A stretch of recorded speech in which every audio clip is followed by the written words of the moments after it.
zany ao anatin'izay finiavan'izay hoe ndao anadio fa ny tena tanjon'ilay koa dia mampiseho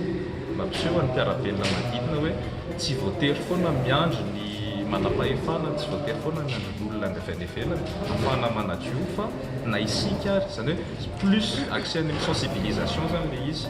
fa tsy dia le ao ihany le fanadiovana fa sensibilisation kokoa no tena ambadika le hevitra dia mety sakana angamba dia toujours an'izay hoe fiandrasana olona hoe tsy andraikitro na manareo fako ary afaka misy manadio rehefa eo fa zay zany tena miseho hoe afaka manadio tsika raha ohatra ka mivondra afaka manao zavatra tsika raha ohatra ka mivondra tena tanjona amin'ilay izy ahafahan'ny rehetrarehetra miaraka manadio sy mianatra ny fomba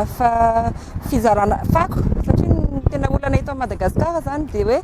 atambatra tsika foana le fako dia tsy afaka ahodina le izy rehefa avy eo koa nietsika ny androany dia sady manadio zay mampianatra an'izay mpandalo eo sady tady hevitra ahafahan'ilay fako tsy hipetraka ny amin'ny tsy tokony hipetrahany rehefa avy manadio zany zay dia sarana ny fako ny mégot de cigarette zany na ny sigara zay ampy sigara zay mipetrapetraka eny dia ny amin'ny toerana hafa raha ohatra ka tsy hitanareo izay toerana anaovana azy dia alefa any amin'ny fanaripako fa raha ohatra ka afaka triena kosa le izy misy plastika azo ampiasaina any dia afaka anaovana recyclage izy rehefa vita le journée androany dia manao publication daholo izay olona rehetra nanao any miaraka manadio miaraka amin'ny hoe hashtag World Clean Up Day.